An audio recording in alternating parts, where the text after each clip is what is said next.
Hello, so we're talking about WebSockets in this video. So just a brief overview about what WebSocket is. WebSocket is a communication protocol for a persistent bidirectional full duplex TCP connection from a user's web browser to a server.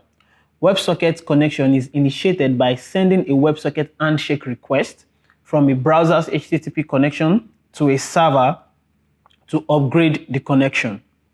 So WebSocket is what we are going to be talking about today. And like I said, it's a bidirectional communication. Okay, so we want to be implementing a simple WebSocket application.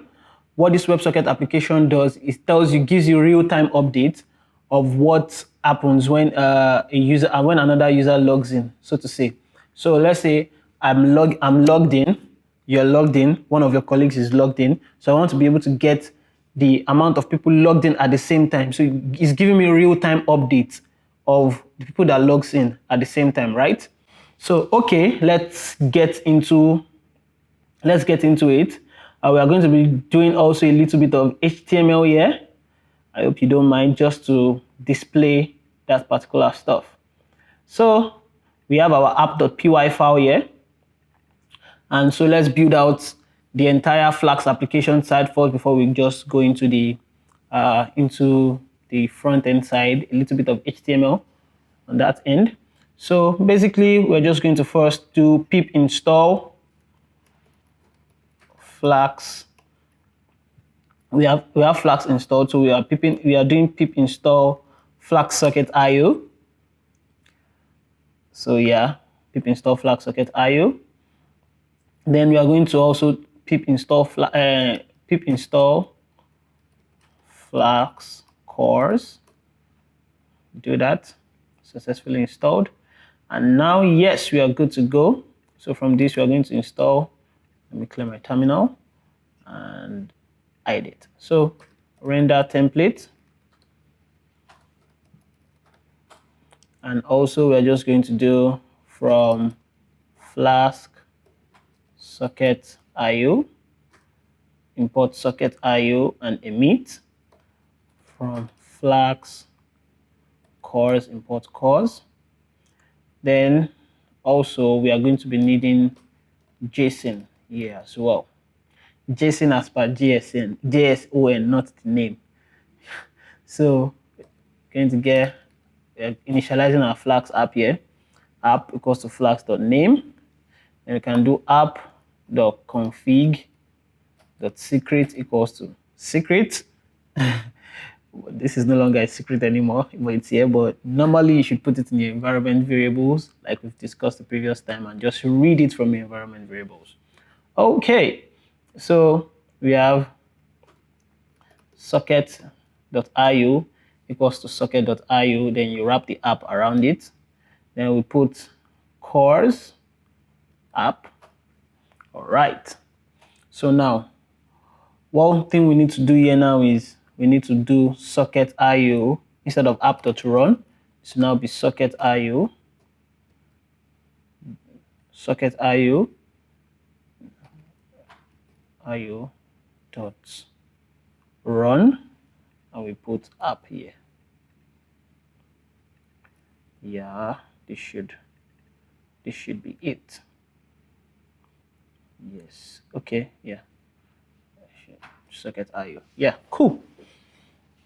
So now basically we are storing what we want temporarily is that our database here will be something like a txt file. So let's just create a txt file here. This will be a test.txt file. So in this txt file, what we want to do is we want to put like a counter, and we're initializing our counter to be 0 here at first, right? 0 here at first. So now with this, we can now start building our application from scratch here. So what we want to do is when we connect, let's clear this. So what we want to do is we use our decorators again. See, decorators are very important in Python. At socket.io.onConnect. what we do is this. We do def, write the function def WebSocket connect. That's WS connect in this case. And what we're going to do here is we can print, we can do something like print client connected. We'll see that on our app. Just tell us that another client is connected. And what we can do here now is we can wrap it around a try catch statement, try except statement, just to pass here at the moment, except exception as. Yeah, we can do this, our spread operator we talked about. So now let's start implementing with this. On connect, so what we just do with open, we do with open, and we pass in our test.txt file. We read this, R as F. And what we just do here now is we read the file. And when we read the file, we load that file that we've read into a JSON file, into a JSON format, so that we can be able to access the counter that is here. Dot counter, this is like in a dictionary format, so we can be able to use it dot get counter, and we increment it by 1 to show that, so that okay, somebody has connected already. Then we just make this temporary, this temporary variable. Just say this now is equals to this value. So let me just change it and put val, and this will be val. Yeah. So this now becomes this value. So if this is 0 before plus 1, if we incremented it, that becomes 1. So counter equals 1. Then we emit this to all our. What we now do is to all the clients that is connected at one, to all the client that is connected, we just emit it to them, and we emit it to user here. We emit it to all the clients that are listening on user, and we emit this temporary value. Emit this value here. Counter equals to val. And when we say broadcast, that means we are broadcasting to every client that is connected. So yeah, we've done that. So now that we've done that, another thing we need to do is, since we've done that already, we need to now write this into, we need to write the current value now that we've done now. Since we've added 1 into this case, we now need to add the current value. We now need to write it back into our txt file, so that it doesn't, anytime we just do that, it don't just returns 1 1 1. So it keeps track. We want to update that of the new, that we want to update this txt file of the new value that we've gotten, new counter value that we've gotten. So yeah, we've done this already. When we do this, yeah, we write the file UTF-8 encoding, and we just dump this particular file into the txt file, and we also emit the users here in this case that okay, this is the new file that we have here at the moment. Okay, so in case of an exception, what do we want to do? That is what we want to undo here. So we can say in this case, so let's just do print an exception E as occurred.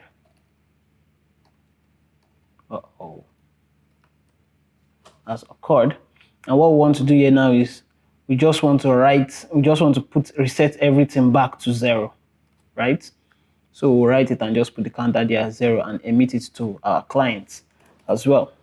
So just do onSocket.disconnect. What we want to do here now is create a function WebSocket disconnect, and just we'll print here client as disconnected, right? So if a particular client disconnects, what we want to do now is we should be able, once a particular client disconnects, one thing we want to do now is we should be able to reduce, decrement the counter, right? That, oh, this particular person has disconnected here. So now, when we do this, what we want to do in this case now is we just want to decrement the counter we open the txt file again, decrement the counter, and say that, oh, this particular person has disconnected. And once we've decremented the counter, we want to write it back into our file and say, okay, yes, this is our new file. Then this is our new updated data now. And after we've done that, we broadcast the event also as well. So now let's write our route for this. So we do at API app.route. I wanted to say API.route. So that will be, this will be methods. Can put in the methods here.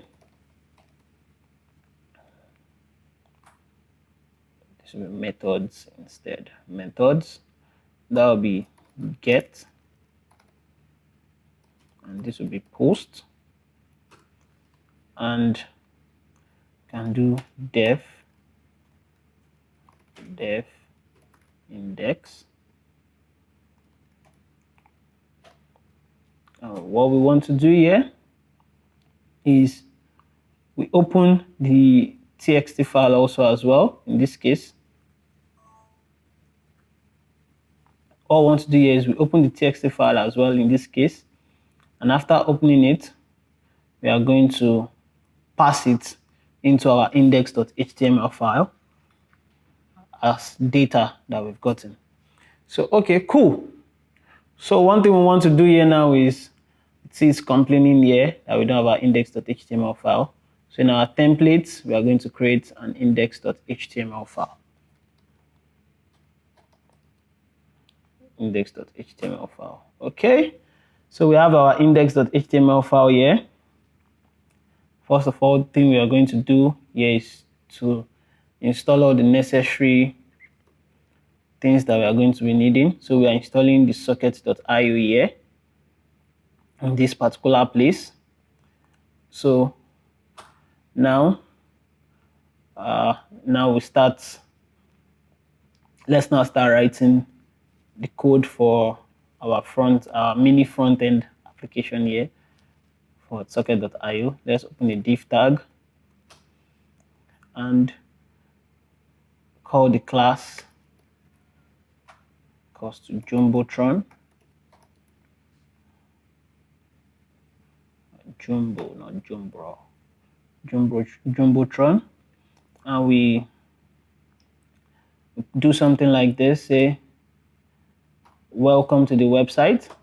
Something very simple. And we have an h5 tag.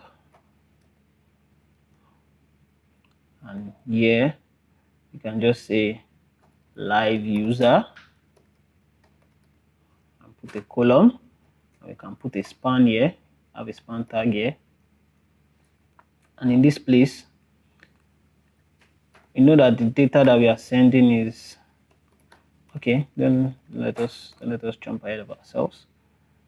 So in Flask, there's something called the Ginger templates. That's how we used to render HTML passing variables from Python to probably an HTML template here, like index.html that we have here. So what we have here, what we are sending from our front end here is we are sending this data in this case, and this data consists of counter and the value, right? And now that we've done JSON loads this, so we've loaded that particular data into JSON, right? So we have it in kind of a JSON format, or probably like a dictionary format that is easy to understand. So we just do data into like just normal way we are going to index, like we are going to get stuff in a dictionary. So we just do this, right? Cool. And now let's write our mini simple JavaScript file here. So we create our variable var equals to var socket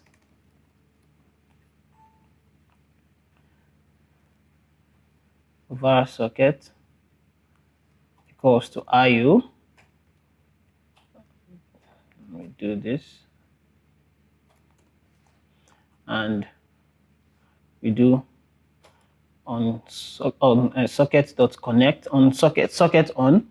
When we connect, when we get the connect event, we are going to log on our console that's connected to the server, right? And socket on disconnect will log to our console at disconnected from the web server. So for the main meat of this, so just do socket dot on user, right? Function here, we're passing a JSON. That is what we are trying to. This is what we are trying to do here. We're trying to undo here a JSON. So I will do this. So we now do console log.json. And what we want to do here is we are referencing this counter here,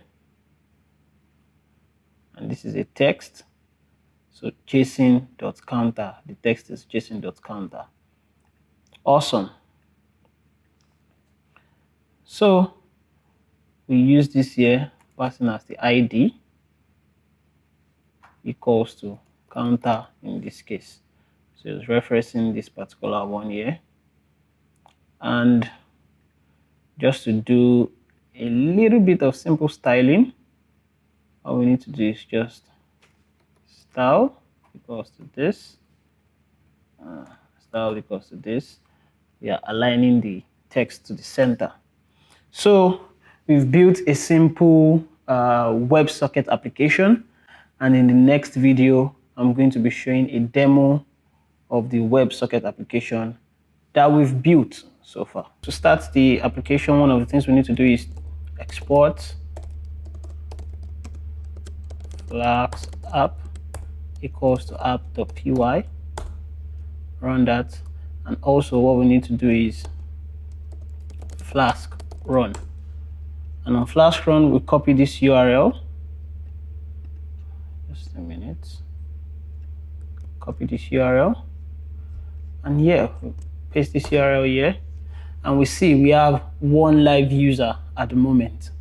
So now we take the same URL, copy it here, do this, we have 2 live users, and it's updated here also, 2 live users. I don't have to refresh the page, I don't have to do anything on the page, it updates immediately. So let's come here also and create this. We have 3 live users here. So let's say I disconnected this. Now this becomes 2 live users, and I disconnect this. Then we have 1 live user as well. So this is just a simple demo of the WebSocket application that we've built. Thank you.